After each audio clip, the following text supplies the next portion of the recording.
guys, I'm back again to read In the Year of the Boar and Jackie Robinson by Bette Bao Lord, the author of Spring Moon. Chapter May. 2 black eyes and wispy whiskers. One sunny afternoon, Shirley leaned out of the third-story window of PS8, slapping the chalk from the class erasers. It made her cough, but she didn't mind. Doing chores was one way of thanking Mrs. Rappaport for giving her extra help after school. The good deed and the height made her feel superior to the boys and girls playing stickball in the yard. All that effort just to catch and hit a silly little ball. All that hurrying just to step on a book bag. One thing for sure, she told herself, even if the entire team fell upon their knees and knocked their heads at her feet in 3 reverent kowtows, she would refuse to join them. Grandmother had the right attitude. The first and last time she went to see the cousins play the foreign game of basketball, the matriarch had been horrified.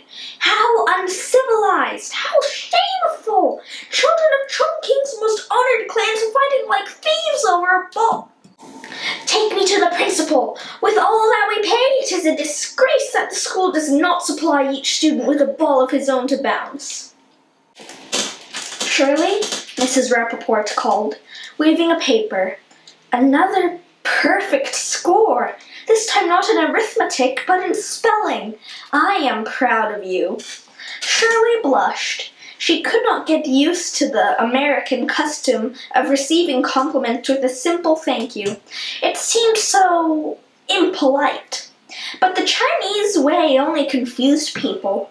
Ever since father had returned the compliment of the widow downstairs by insisting his wife was not in the least lovely, and in truth was only an old rag, the widow had stopped greeting him.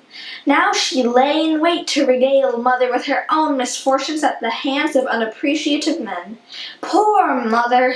To avoid the woman she had to tiptoe down the hall like a mouse trying to escape the hungriest of cats. Escape was the only route for Shirley, too, so she quickly put away the erasers and ran for the door. Outside, she decided to cross the schoolyard like an emperor. It was time the others stepped aside for the Chinese. But then, not looking to the left or right, she did not see the runners stealing home base. They collided and fell. The catcher tagged the runner, shouting victory. Who the ree do you think you are? You ree! Words Shirley had never heard before came spewing out. Words she was sure would never appear on Mrs. Rappaport's English list. This was a big trouble. By the time Shirley and the angry one had gotten to their feet, all the other players had fled the scene. Shirley stood her ground, but it took all her courage not to run too. Mabel was a formidable sight. She was the tallest and the strongest and the scariest girl in all of 6th grade. You swear word? Why don't you swear word phrase? Shirley replied with a similar suggestion in Chinese. Mabel did not hesitate a moment. She drew back her fist and punched Shirley square in the eye. It hurt terribly, but not enough to make Shirley stupid. To trade punches with Mabel would be to box lightning, a most unequal match. So she borrowed a few more choice words from sayings coined by rickshaw pullers to insult riders who gave no tips. Mabel was not intimidated. So you want more, you swear-word phrase? A second blow, this time to the other eye. Shirley considered fleeing, but emperors do not flee, and had a teacher not stepped through the school door exactly at that moment, one puny Chinese as Shirley would have died right there and crossed over the Yellow Springs to greet her ancestors. But he did. As he started towards them, Mabel ran off in one direction, Shirley in another, as fast as she could go. Safely home, but with 2 black eyes, Shirley knocked at the door. When Mother opened it, she screamed, "What happened?" Nothing. Nothing? Nothing important. She tried to slip into the bathroom. Oh no, you don't tell me exactly what happened. Shirley bit her lips but said not a word. Then you just sit right there until your father comes home. He will find out what this nothing is all about." Mother disappeared into the kitchen. She only returned when father opened the door. He did not scream, but asked very sternly, "What happened?" "Nothing. Nothing? Nothing important." Mother tugged at his sleeve. "You must make her tell us everything." I shall." But an hour later, nothing was still nothing. To tell would be to tattle, and Shirley refused to tattle even on that giant of an elf friend on hers. Finally, father stood up and announced that they were all going out. "Where to, my husband?" "To the police station." Shirley could barely breathe. She'd never spoken to an American policeman before, not even to ask directions. What would they do to her? Lock her up? Refuse her water? Maybe even pull her fingernails out? Yuck! Walking slowly behind her parents, she reconsidered her stand. What had she done so wrong? Nothing but walk and say a few words in Chinese. It was Mabel who should be going to the police station. Mabel was. Out of the corner of one battered eye, Shirley spotted the enemy stalking them. The look on her face was far from friendly, and Shirley did not need a lesson in reading faces to interpret its meaning. Squeal, your skin will peel. Tattle, your bones will rattle. Shirley caught up fast to her parents and shuffled silently off to prison. Just as they were about to enter, father said, "This is your last chance to tell us what happened." What should she do?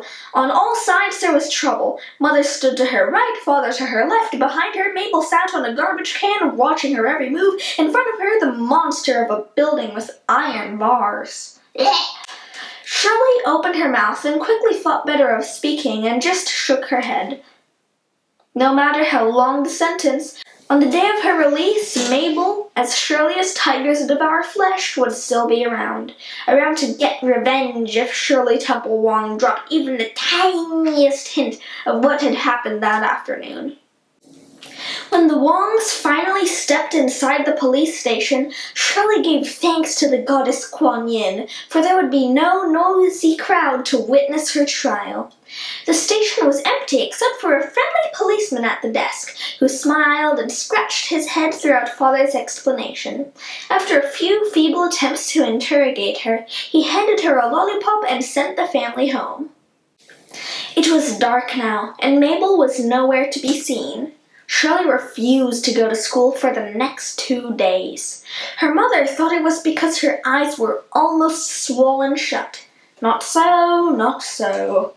Shirley needed the time for Mabel to realize the Chinese had not squealed, and therefore her skin and bones deserved to stay intact. The third morning it rained. As Shirley opened her umbrella, she saw Mabel standing across the street underneath a tree getting soaked. Oh no! The war was not over! Shirley started to run, but the tallest and the strongest and the scariest girl in all of 5th grade was also the fastest and easily caught up. Shirley quaked. "Hey, are you okay?" Mabel's voice actually seemed rather friendly. The rainwater dripping down her black face looked like tears. Could it be that Mabel was there to make peace? Shirley stepped back and replied uncertainly, Okay. That's swell." Mabel clapped her hands and did something fancy with her feet. "Hey, okay if I walk with you to school?" Shirley nodded and hoisted the umbrella to cover Mabel's head. When school was over, the skies had cleared and the walks were dry. Only the leaves, shined to a tender green, gave a clue to the shower that had passed over Brooklyn. That afternoon, Mrs. Rappaport had a teachers' meeting, so she dismissed Shirley with the rest of the class. Shirley had reached the top of the stairs when suddenly from nowhere Mabel appeared. "Hey, you want to play stickball?"